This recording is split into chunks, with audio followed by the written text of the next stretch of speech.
तो कथा के यजमान हमारे गणेश प्रसाद पटेल जी और उनकी धर्मपत्नी गुड्डीबाई जी एवं समस्त पटेल परिवार एवं समस्त शंकर कॉलोनी निवासी समस्त भक्त, समस्त क्षेत्रवासी, समस्त ग्रामवासी, सभी इस कथा के आयोजक, सभी इस कथा के सहयोग करता है, क्योंकि ये कथा अकेली राम कथा केवल गणेश प्रसाद पटेल जी की नहीं, ये कथा गुड्डीबाई जी की नहीं है, ये कथा उनकी है जो रघुनाथ जी के भक्त हैं, जो राम जी के चरणों से जुड़े हैं, जो राम जी को मानते हैं, जो राम से प्रेम करते हैं। ये कथा उनकी है, उनकी भगवान की। इसलिए इस कथा में आकर के बैठने के बाद ये मत सोचो कि जितने भी आवाज सुन रहे हैं वो ये मत सोचे कि अरे गणेश प्रसाद जी करवा रहे हैं, गुड्डीबाई जी करवा रहे हैं, ये सोच करके कथा में मत आओ। तुम तो ये सोच करके कथा में आओ कि हमारे राम जी की कथा हो रही है, हमारे रघुनाथ जी की कथा हो रही है, और हम अपने रघुनाथ जी की कथा में कैसे क्यों ना जाए।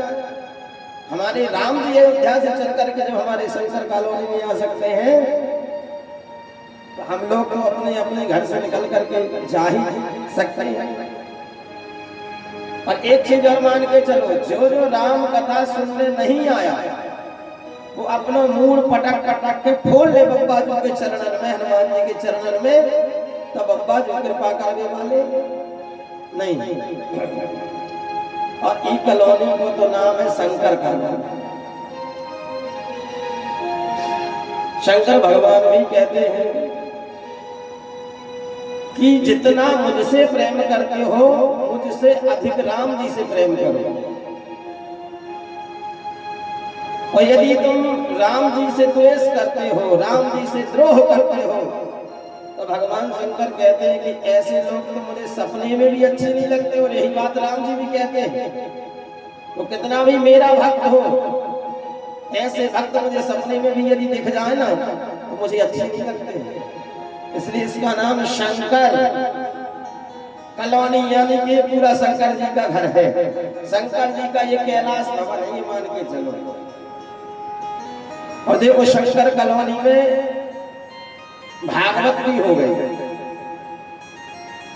राम कथा चली रही है। जब भागवत होती तब हमने बोलो तो कि बब्बा जो समय दे है कब हम तो राम कथा जरूर सुना है एक बार, और 15 से 20 दिन भरे थे गुड्डीबाई को नारियल सुना। अब फिर बब्बा जी के सामने बोल के जा रहे कि बब्बा जो समय दे है और बब्बा जो की कृपा रहे, तो यही स्थान से, यही मंच से शंकर कॉलोनी में शंकर जी की महिमा को वर्णन हो जाएगा। यानी कि श्री शिव महापुराण की कथा जब समय मिलेगा तो करेंगे। वो हमको पता है कि कितना टाइम लगेगा इसमें शिव महापुराण में। और देखो भगवान की कृपा है कब हो जाए, लेकिन इसमें ये है कि अभी एक यजमान बने हैं शिव महापुराण में, कम से कम 10, 5, 2, 3 जितने हो सके उतने यजमान बने, और एक बार शंकर कॉलोनी में शंकर जी की गंगा भेजा,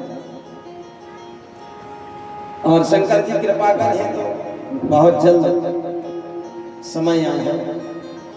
कौन नहीं सोची इतनी जल्दी जब दूसरी कथा ही कॉलोनी में है तिवारी में, लेकिन जा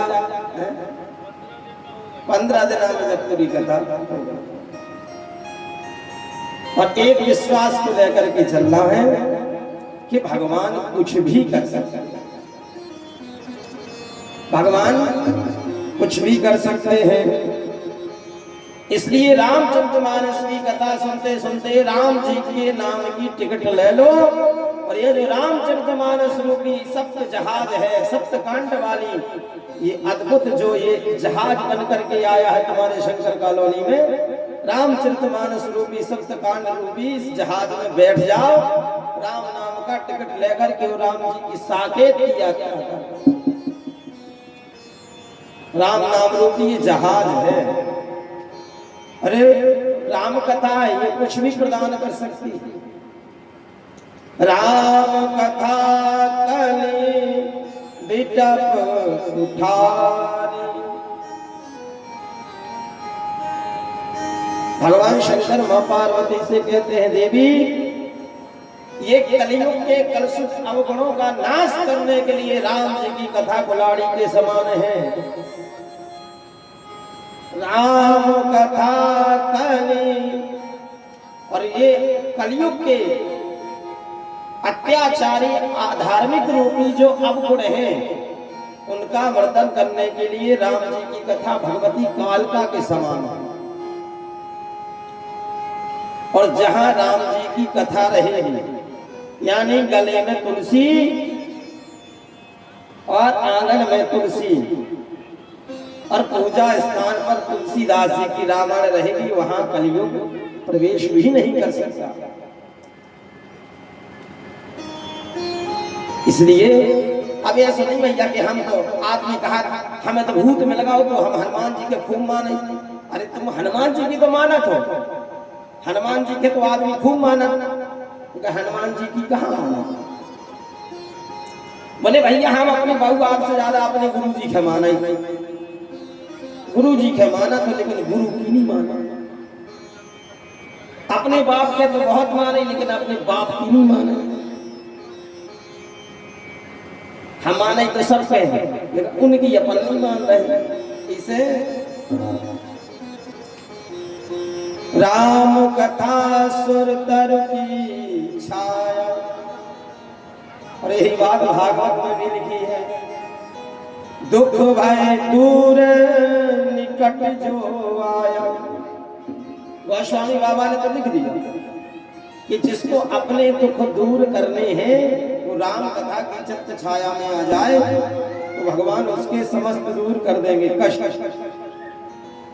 ये राम कथा भगवान शंकर ने रची थी, लेकिन भगवान शंकर ने 100 करोड़ श्लोकों वाली मानस को रच करके अपने हृदय के भवन में रख लिया। रचि महेश निज मानस राम,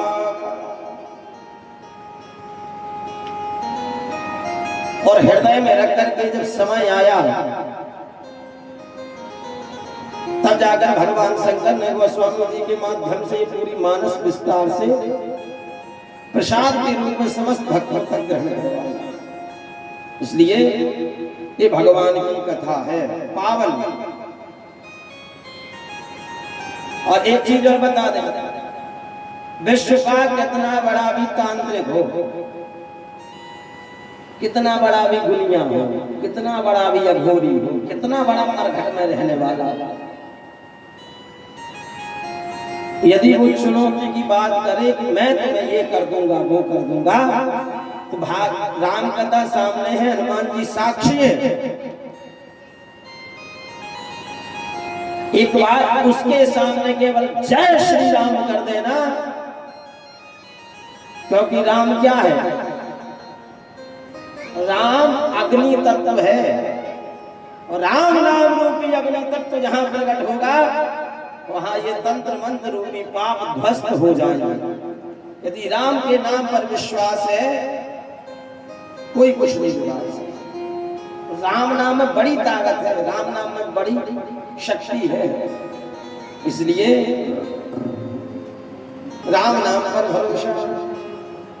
राम नाम नहीं गाएगा तो अंत समय पछताएगा। कल हमने एक बात कही थी, तुलसीदास जी ने रामायण क्यों लिखी थी? बोले सब जहां तक राम राम पहुंच जाए, लेकिन राम नाम नहीं पहुंचे, फिल्मी गाना पहुंचे।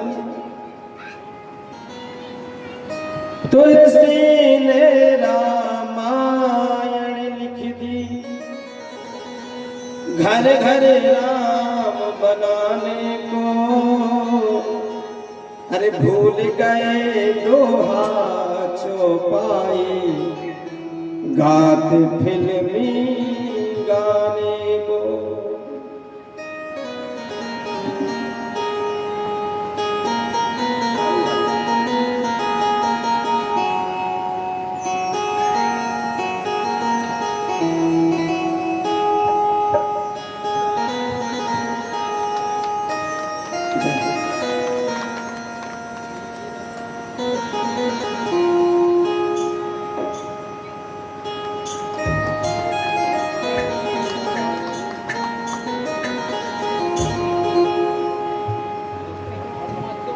आइए तृतीय दिवस की राम कथा में प्रवेश करें और जाने कि इस राम कथा के सुनने के अधिकारी कौन है।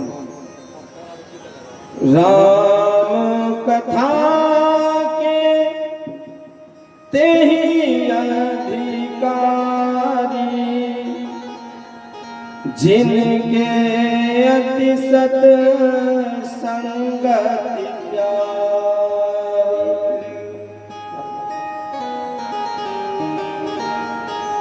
राम कथा के वही अधिकारी हैं जिन्हें सत्संग से प्रेम है। यानी सत्संग का मतलब क्या है? बोले जिन्हें सत्य स्वरूप परमात्मा से प्रेम है, जिन्हें सत्य से प्रेम है। क्योंकि संगति भी दो प्रकार की होती है, एक असंगति और एक संगति। तो संगति किसकी करनी चाहिए? सत्य की। और जब सत्संग हमारे अंदर होगा, जब सत्य हमारे अंदर होगा, तभी तो सत्य स्वरूप भगवान को पहचान पाएंगे।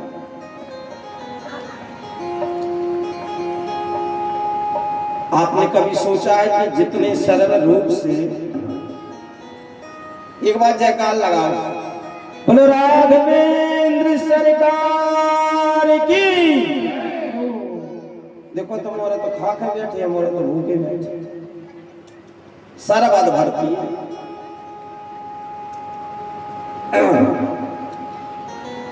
बड़ी गौर से सुनना कथा। आप लोगों ने कभी ये सोचा है कि जो रामचरितमानस हम लोगों को एकदम सरल रूप में मिल गया, सहज रूप में, ऐसा कोई घर नहीं जिसमें रामचरितमानस ग्रंथ ना हो। हर घर में हम सबसे कहीं भी चले जाएं, वहां पर रामचरितमानस मिलेगी मिलेगी। चाहे वो अनपढ़ हो, चाहे गवार हो, चाहे उसे संस्कृत आती हो ना आती हो, हिंदी आती हो ना आती हो, स्कूल भी गया हो या ना गया हो, किसी को एक श्लोक याद हो या ना हो, पर मानस जी की एक चौपाई याद जरूर हो। मंगल भवन अमंगल हारी, ये चौपाई तो सबको याद है। अब भले वो रामायण का श्लोक याद हो या ना हो, या फिर भागवत का कोई श्लोक याद हो या ना हो, लेकिन मानस की चौपाई याद होगी। और केवल ऐसा नहीं है कि हिंदुओं को भर है, विश्व में चाहे कोई भी पंथ हो, कोई भी धर्म हो, कोई भी समुदाय हो, और हर पंथ हर समुदाय में ये चौपाई सबको याद है। केवल सनातनियों की बात नहीं है, सब ये विश्व में जितने भी हैं हमारा सबको ये चौपाई याद है। तो रामचरितमानस लिखने से पूर्व कितना संघर्ष है गोस्वामी जी के जीवन में। हमने ये तो देख लिया कि गोस्वामी जी ने रामचरितमानस लिख करके हम सबके घर घर तक पहुंचा दी। जैसे कोई व्यक्ति अच्छी मेहनत करके 10-15 मंजिल बिल्डिंग खड़ी कर ले, खूब उसकी अच्छा बिजनेस हो जाए, खूब उसका अच्छा व्यापार हो जाए, खूब मालपुआ रसगुल्ला रोज छानता हो, तो लोग क्या कहते हैं? अरे मिल गई हुई कहाँ आया,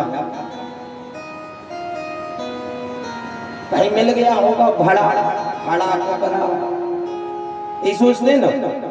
लोगों को आजकल दिख रही है उसकी बिल्डिंग, लोगों को दिख रहा है उसका व्यापार, लोगों को दिख रहा है उसकी गाड़ियां, लोगों को दिख रहा है उसका बंगला, लेकिन कभी लोगों ने ये सोचा है इतनी मेहनत इस व्यक्ति ने की।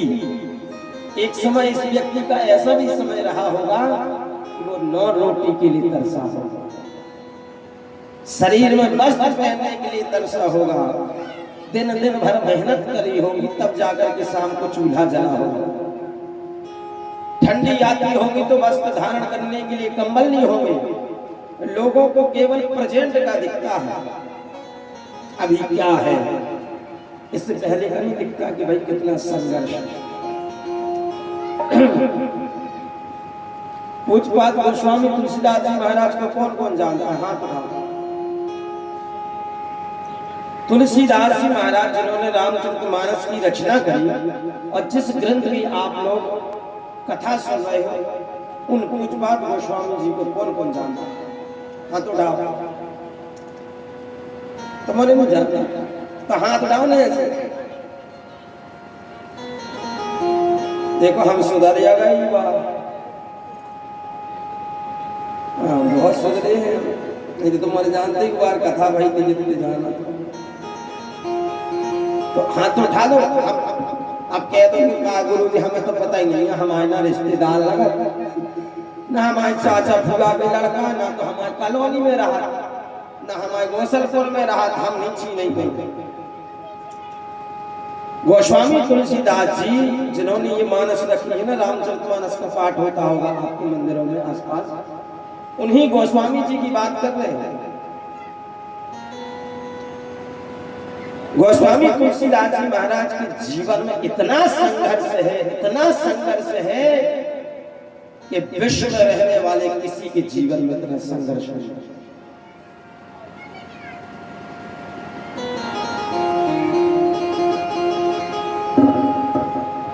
एक आदमी तो हमसे कह रहे थे, बोले गुरुजी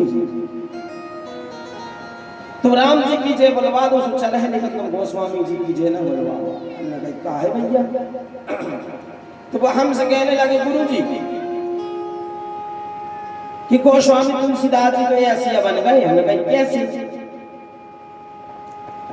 बोले कि उनकी पत्नी ने डांटो, रत्नावली ने फटकारा, अच्छी फटकार लगाई, हाड़ मास के देह में जामे इतनी प्रीत, याते आधी राम सो तो ही मिले जगदीश। तो उनकी धर्म पत्नी जी ने फटकारो गोस्वामी जी के, ई से भी गोस्वामी तुलसीदास जी बन गए। तो हमने मूड में हाथ खुजाओ और बोली कि देखो भैया, यदि पत्नी के फटकारने से, पत्नी की डांट से, पत्नी की मार से यदि कोई व्यक्ति गोस्वामी तुलसीदास जी बनते होते तो पूरी शंकर कॉलोनी में सब डढ़ियल बाबा मिलते चमीटा लाए बैठे। कहते जितने जो बैठ रहे भैया हरे देख रहे जो साफ चमीटा लाए गाड़े होते, हम तुलसीदास, आई एम तुलसीदास। तो घर में यदि पत्नी की मार डांट से गोस्वामी तुलसीदास बनत होते तो हर घर में आज पूरी शंकर कॉलोनी में तुलसीदास जी ने दिखते।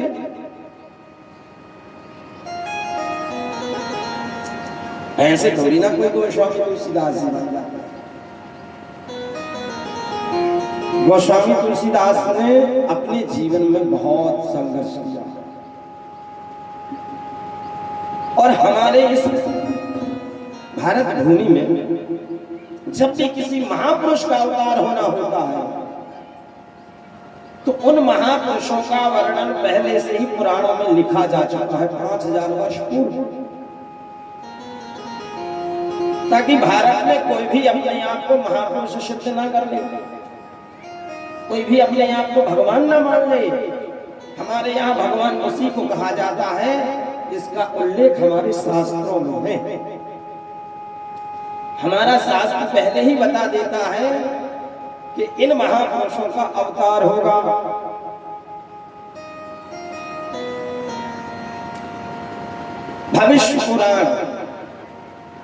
भविष्य पुराण में लिखा है, गोस्वामी तुलसीदास जी के लिए भविष्यवाणी की शंकर भगवान ने आज से 5000 वर्ष पूर्व, 5500 वर्ष पूर्व शंकर भगवान ने पार्वती से कह दिया।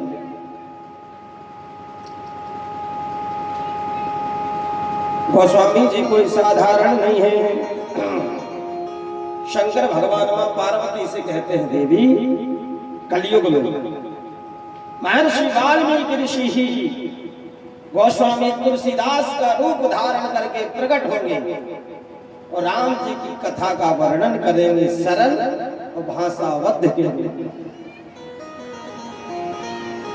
वाल्मीकि तुलसीदास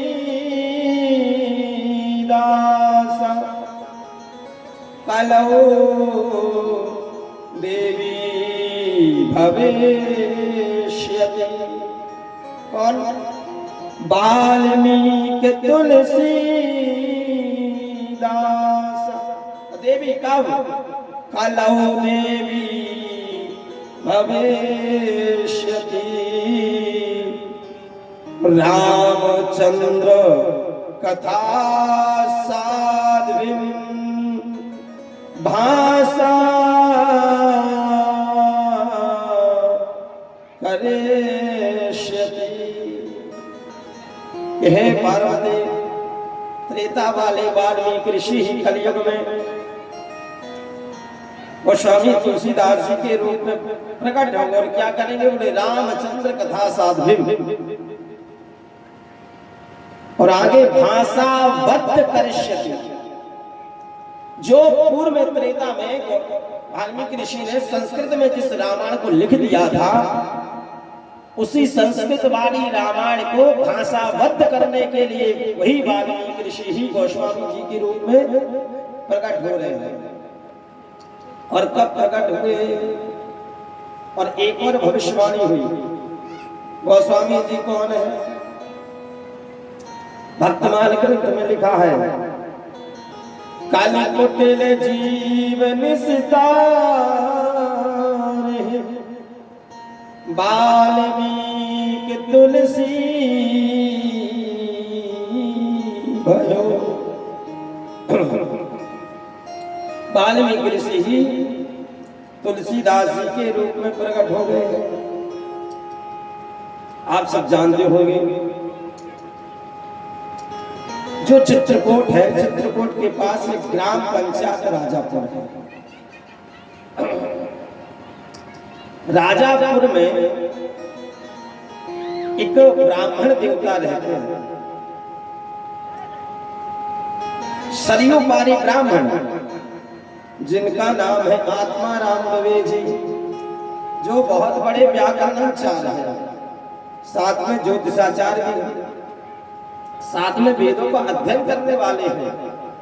और इन्हीं की पत्नी का नाम है श्रीमती हुलसी देवी जी।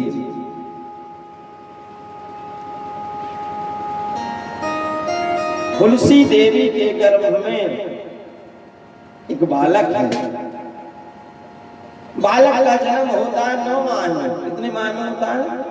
इसलिए कह रहे हैं कि गोस्वामी जी का जो जीवन है अद्भुत, अलग। 12 माह तक अपने हुलसी मैया के गर्भ में गोस्वामी तुलसीदास जी महाराज रहे। 12 माह तक माता हुलसी के गर्भ में रहे। माता को कष्ट हो गया। 12 माह बाद गोस्वामी तुलसीदास जी महाराज प्रकट होते हैं। 1554 विषय कालिंदी के तीर, सावन शुक्ला सप्तमी, तुलसी धरो शरीर। 1554 संवत शुक्ला सप्तमी। लेकिन जब इनका जन्म हुआ तो 5 घटनाएं घटी। इनका जन्म हुआ तो कितनी घटनाएं घटी? 5। जब गोस्वामी तुलसीदास जी महाराज प्रकट हुए तो गोस्वामी तुलसीदास जी महाराज रोए नहीं। और जब बालक का जन्म होता है तो बालक रोता, कहे करके रोता। ऐसे गोस्वामी जी जब प्रकट हुए तो रोए नहीं, खूब हंसे। और दूसरी चीज, इन्होंने प्रारंभ में ही काम नहीं आया, इनके जीवन में प्रकट होते ही राम आया। मुख से निकला जय श्री राम। दूसरी घटना बोले कि ये रोए क्यों नहीं? तो कबीरदास जी बोल पड़े, कबीरा जब हम पैदा हुए, जग हंसे हम रोए। ऐसी करनी कर चलो हम हंसे जग रो।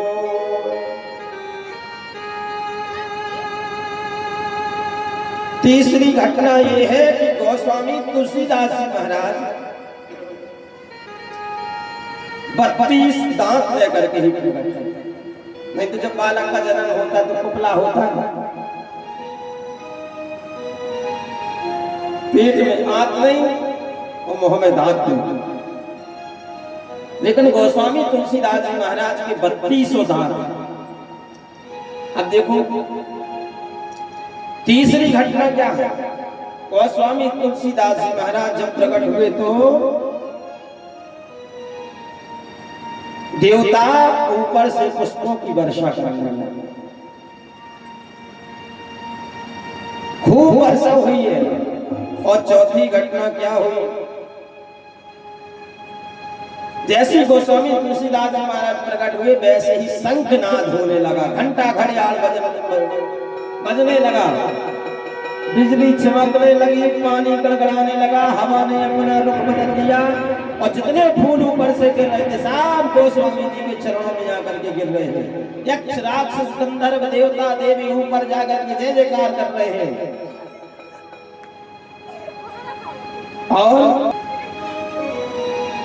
राजा राम कहे जन्म लियो तुलसीदास अपार। भगवान राम का नाम लेकर के प्रकट हुए।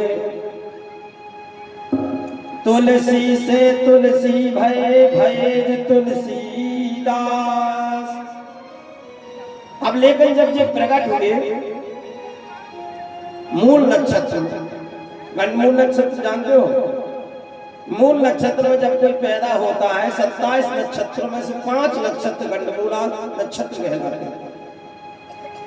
उन नक्षत्र में जब कोई प्रकट होता है या जन्म लेता है तो यदि मूल पर गए तो बाप की टकली उड़ जाती, नहीं उड़ती, टकल हो पर वो कर्मकांड की विधि से गंडमूल जो विधि है उसका निराकरण कराना पड़ता है। ऐसे गोस्वामी तुलसीदास जी हुए गंडमूल नक्षत्र में। इनके पिताजी तो थे ज्योतिषी और जब बेटा का जन्म होता है तो पिता चेहरा देखने के लिए जाता है। लेकिन जब आत्मा राम जोगी जी को पता चला कि यार ये तो मूल नक्षत्र में हुआ है और गंडमूल नक्षत्र में यदि कोई जन्म ले तो वो माता के लिए बहुत कष्टदायी होता है, बहुत ज्यादा। यदि किसी का मूल नक्षत्र में जन्म होने वाला है तो ऐसा भी लिखा है ज्योतिष में कि बेटे का जन्म हो जाएगा लेकिन मां मर जाएगी। और ऐसे आप लोगों ने कई केस भी देखे होंगे कि बालक को जन्म देकर के मां इस दुनिया को अलविदा कह करके विदा हो गई। और जिनको मूल नक्षत्र में जन्म जिनका हो रहा है उनकी माताओं को बहुत ज्यादा कष्ट होता है, हद से ज्यादा। मूल नक्षत्र में ये पैदा हुए प्रकट हुए तो इनके पिताजी ने कहा कि अरे यार ये तो पूरे कुल को खा जाएगा। तो और जो भी गांव के पंडितियाई करने वाले ब्राह्मण देवता थे बोले महाराज 2-3 दिनों में तो मर गए हो। ऐसे एक काम करो, ये तुम्हारे घर में बालक पैदा नहीं हुआ है, तुम्हारे घर में ब्रह्म राक्षस पैदा हुआ है। आज तक ऐसा हमने नहीं देखा कि कोई 32 दांत लेकर के प्रकट होता हो, घंटा घड़ियाल किसी के लिए बचते हो। एक जरूर कोई ना कोई ब्रह्म राक्षस तुम्हारे घर में पैदा हुआ। और उन पंडितों ने ये विचार नहीं किया कि जिस गोस्वामी के लिए जो प्रारंभ में ही राम बोला है, जिसके लिए घंटा घड़ियाल बजे है, जिसके लिए देवी देवता खुश है, उसके लिए गांव के लोग कह रहे हैं कि महाराज इस बालक को जमुना जी में फेंकवा दो। अच्छा भैया आप बताओ, आपका कोई बालक हो किसी भी नक्षत्र में जन्म लिया हो और आपसे कहे कि आप अपने बालक को जमुना जी में फेंकवा दो, आप लोग फेंकवा दोगे क्या? कुपुत्रो जायेता कुचिदपि कुमाता न भवति। पुत्र कुपुत्र हो सकता है लेकिन माता कुमाता नहीं हो सकती।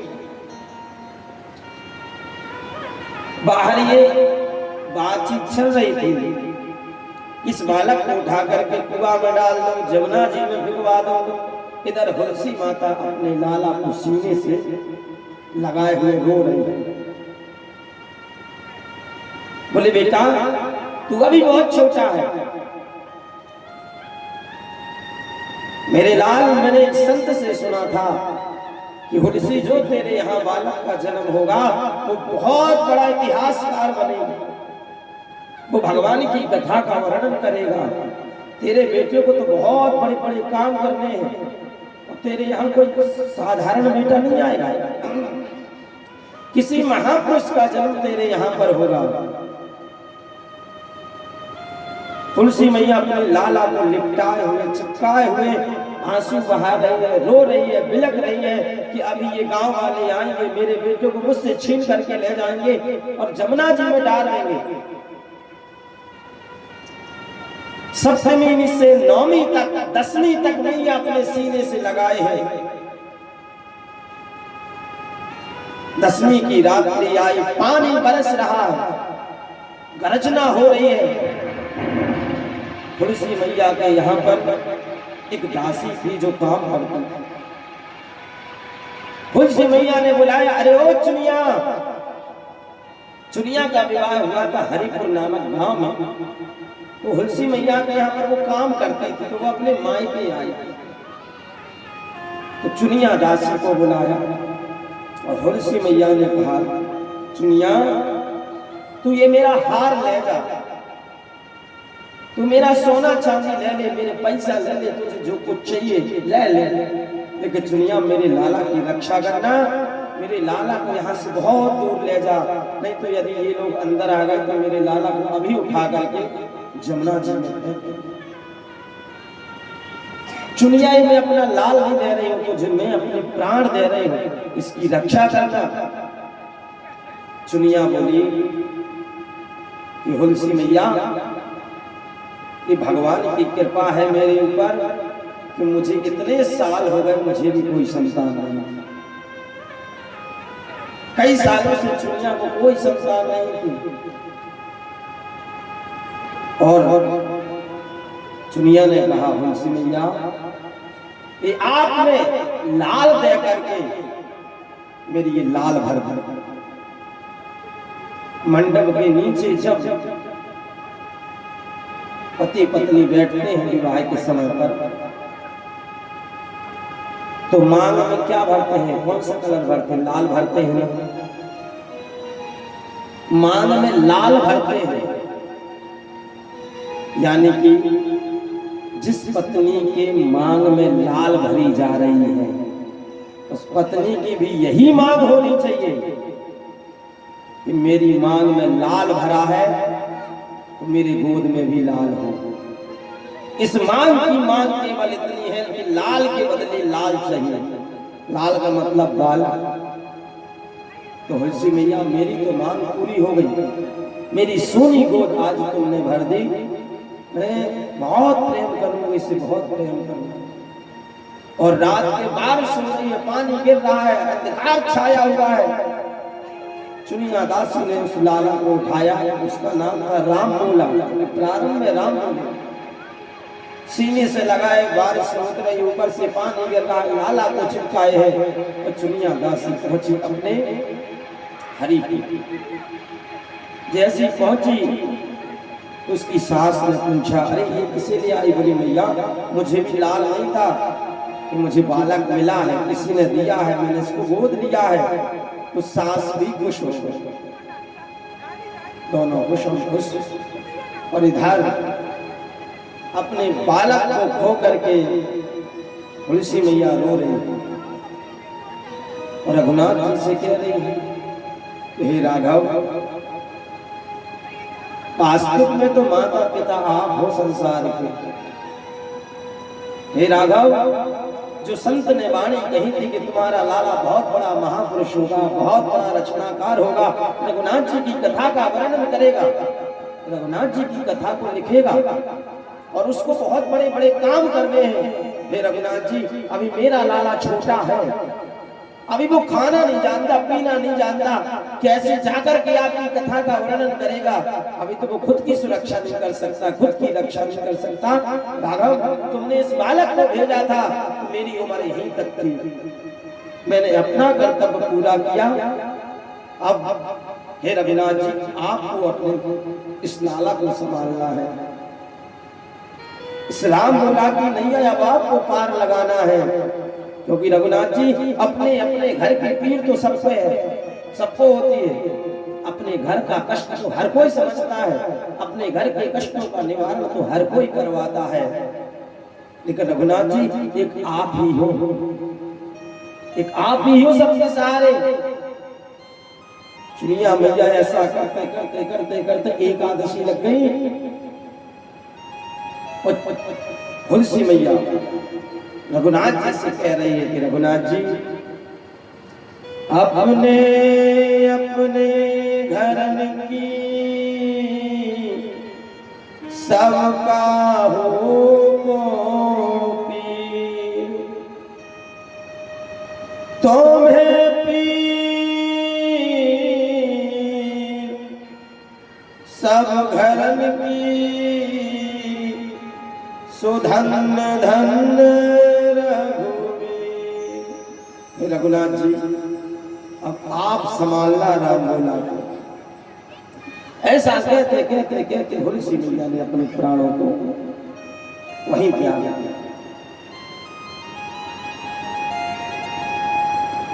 आत्मा राम गोविंद जी ने जैसे जैसे करके तुलसी मैया को अग्नि संस्कार जो भी विधि है वो पूरी कर। चुनिया दासी और स्वामी तुलसीदास जी को पालने लगे। 5 साल तक चुनिया दासी ने गोस्वामी तुलसीदास जी महाराज का पालन पोषण किया।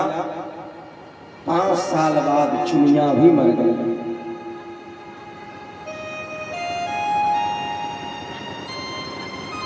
इसके बाद जो चुनिया की दासी थी, दासी ने गोस्वामी तुलसीदास जी का हाथ पकड़ा और घर से बाहर निकाल दिया। अरे दुष्ट, अरे ब्रह्मराक्षस, पहले तू अपनी जन्म देने वाली मैया को खा गया, फिर जिसने तेरा पालन पोषण किया तो उस चुनिया को भी खा गया, अब क्या मुझे खाएगा? तो हाथ पकड़ करके गोस्वामी तुलसीदास जी महाराज का घर से बाहर निकाल दिया। अब गोस्वामी तुलसीदास जी महाराज बोलना भी नहीं जानते ढंग से, 5 साल का बालक क्या जाने।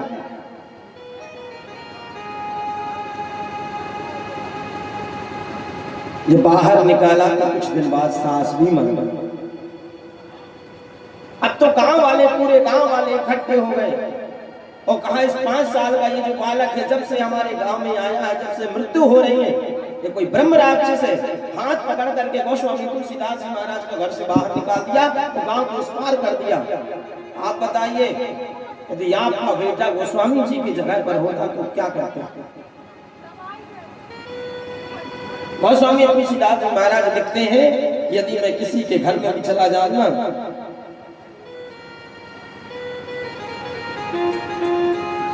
किसी के घर में भी चला जाऊं, मैं हाथ फैलाता था, मैं बोलना भी नहीं जानता था कि मैया मुझे भूख लगी है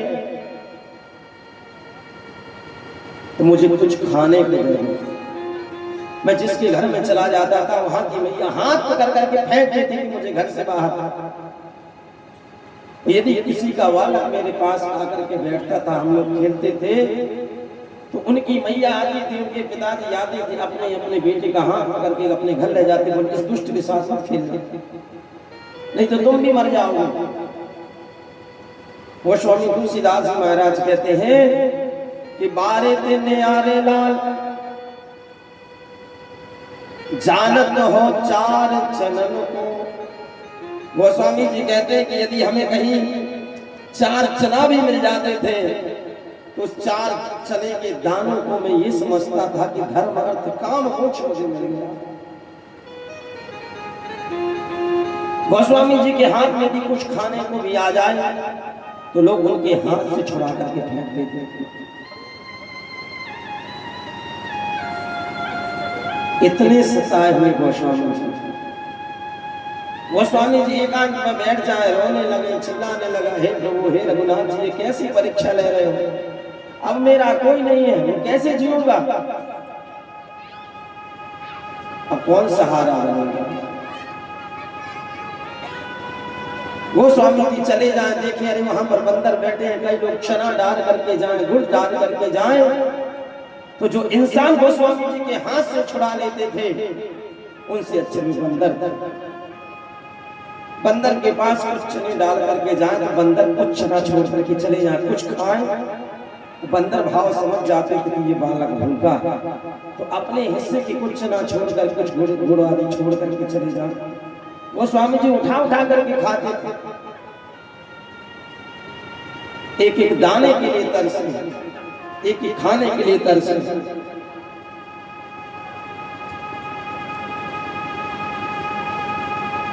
मारे ते लालान बिरलाल द्वार द्वारहीन, जानत हो फल जानत हो चार चनन को।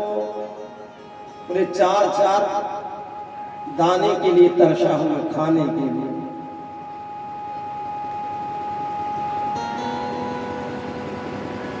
कैसे लोग रहे होंगे उस समय, इसलिए संसार का जीव दुखी है। यदि संसार में किसी का पिता खत्म हो जाए तो उस बालक को उसकी मां संभाल लेती, यदि मां खत्म हो जाए तो उसका बाप कभी भी अपने बेटे का पालन पोषण नहीं कर सकता। जो ममता, जो प्रेम, जो स्नेह, जो करुणा मां दे सकती है, वो बाप नहीं दे सकता। इसलिए ईश्वर करे कि कभी किसी के माता पिता खत्म ना हो। अपने बेटे के सामने किसी की मां ना गुजरे, अपने बेटे के सामने किसी का पिता ना गुजरे, क्योंकि जब तक ये है, मान लो कि एक पेड़ है, ये छाया प्रदान कर रहे हैं, पिता रूपी छत, माता रूपी छत। जब तक पुत्र के जीवन में है, जब तक पुत्र के ऊपर कोई भी भय, कोई भी विपत्ति, कोई भी संकट नहीं आ सकता। इसलिए माता पिता की सदैव इज्जत करनी चाहिए। गोस्वामी जी के जीवन से मां का हटना गोस्वामी के जीवन में कितनी बड़ी विपत्ति आने की संकेत हो, कितना संकट झेला।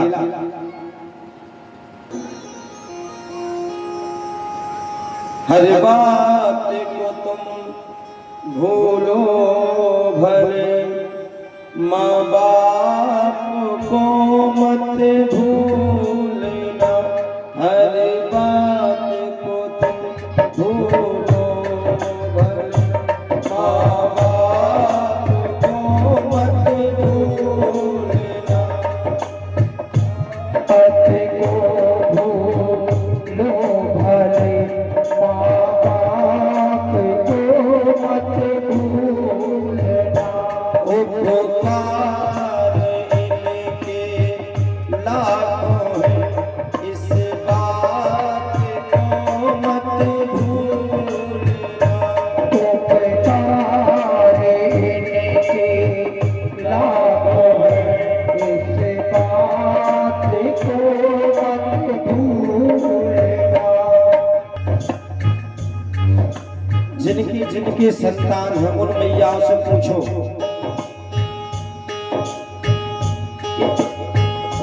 हम जैसे बेटों को पाने के लिए उस मां ने कितना कष्ट सहा, कितना दर्द सहा, कितने पत्थरों के सामने अपना माथा पटका होगा। कौन कौन से भगवान के सामने अपना सिर झुकाया होगा। उस पत्थर बने ईश्वर से कितनी प्रार्थना करी होगी, कितनी बार ईश्वर को मनाया होगा। और मैया खुद गीले में सो जाती थी, लेकिन अपने लाला को सदैव सूखे में सुखाती। आजकल के बेटा कुछ पढ़ लिख करके अपनी मैया से कहते हैं, अपने माँ बाप से कहते हैं आजकल के बालक कि तुम हमें समझती नहीं हो। अरे धुतकार है ऐसी संतानों पर जो कह रही है कि तुम हमें समझती नहीं हो। अरे ये वो माँ बाप है बेटा, जब तुम बोलना नहीं जानते थे ना, तो तुम्हारी मैया समझ जाती कि मेरे बेटा को दूध पीना है कि पानी पीना है, क्या चाहिए। इसलिए धरती के देवों को पूजा, भगवान को लाख मनाया है। धरती पर देवों को पूजा, भगवान को लाख मनाया है। तब तेरी सूरत पाई है, संसार में तुझको बुलाया है। जब तेरी सूरत पाई है, संसार में तुझको बुलाया है। इन पावन लोगों के दिल को, इन पावन लोगों के दिल को पत्थर बनकर मत तोड़ना। हर बात को तुम भूलो भले, माँ बाप को मत भूलना।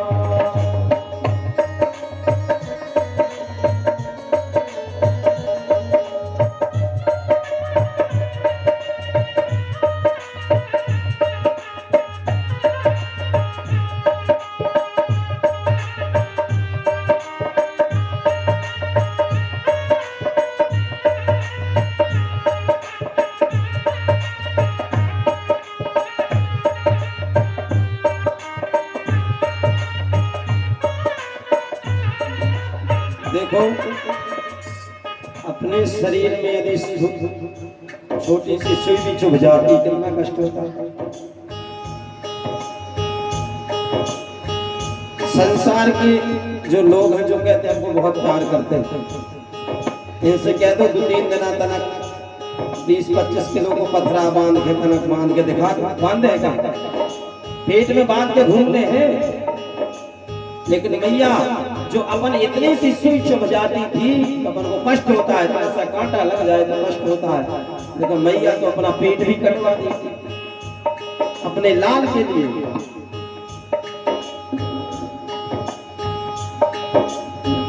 अपने ही पेट को काटा है और तेरी काया सजाई है। अपने ही पेट को काटा है और तेरी काया सजाई है। अपना हर कौन खिलाया तुझे और तेरी भूख मिटाई है।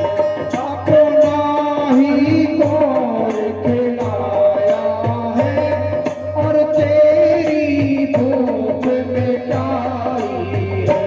इन अमृत देने वालों में, इन अमृत देने वालों में, जीवन में जहर मत घोलना। बात को तुम भूलो भले, माँ बाप को मत भूलना। हर बात को भूलो भले, माँ बाप को मत भूलना। उपकार इनके लाओ है, इस बात को मत भूलना।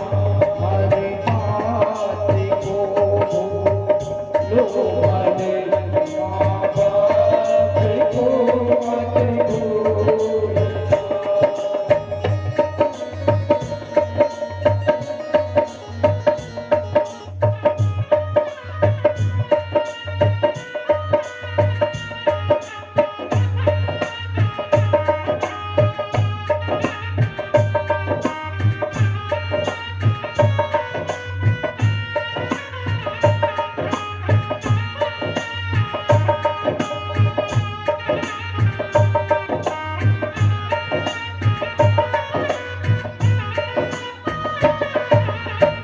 देखो,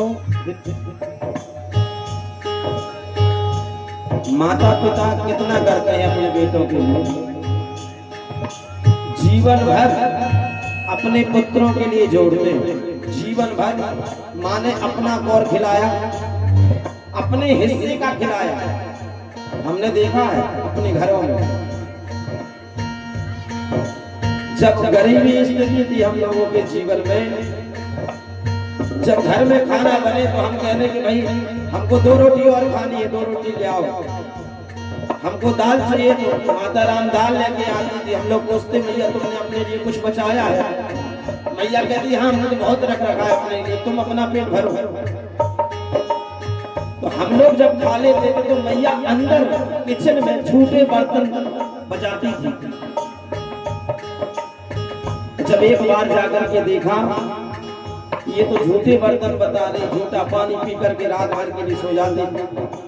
लेकिन आज की संतानें, माता पिता ने जीवन भर अपने बेटे को खिलाया, लेकिन आज की संतानें अपने पैर पर खड़े होने के बाद अपने माता पिता को ही घर से निकाल रहे हैं, अपनी माँ को भोजन नहीं दे पाते। ये बेटा नहीं, ये ब्रह्म राक्षस। और ये हकीकत ये हो रहा है। अब तो मैं ऐसी 2-3 बैठी हो जिनके संग हो रहा हूं।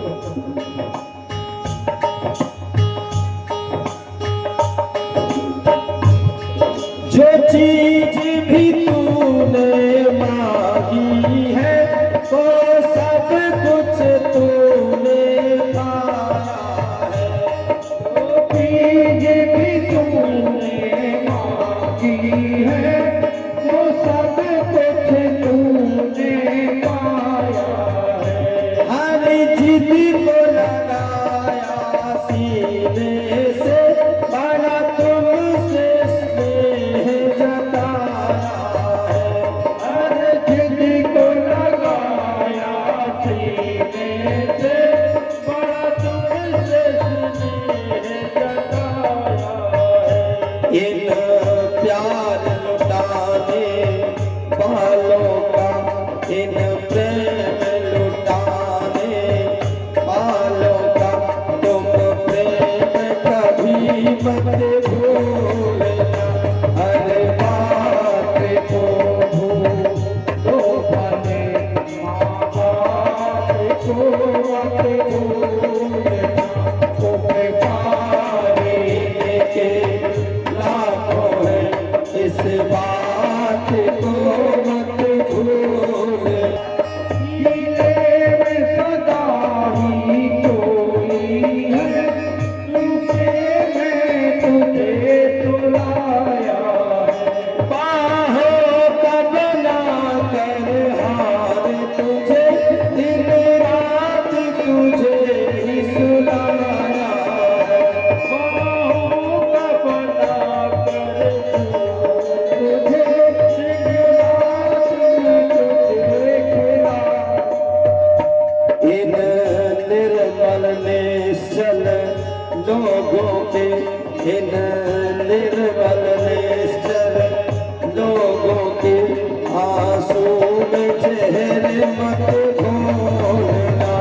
हर बात को भूलो भले, माँ बाप को मत भूलना। उपकार इनके लाखों हैं, इस बात को मत भूलना। उपकार इनके लाखों हैं, इस बात को मत भूलना। इस बात को मत भूलना। इस बात को मत भूलना। इस बात को मत भूलना।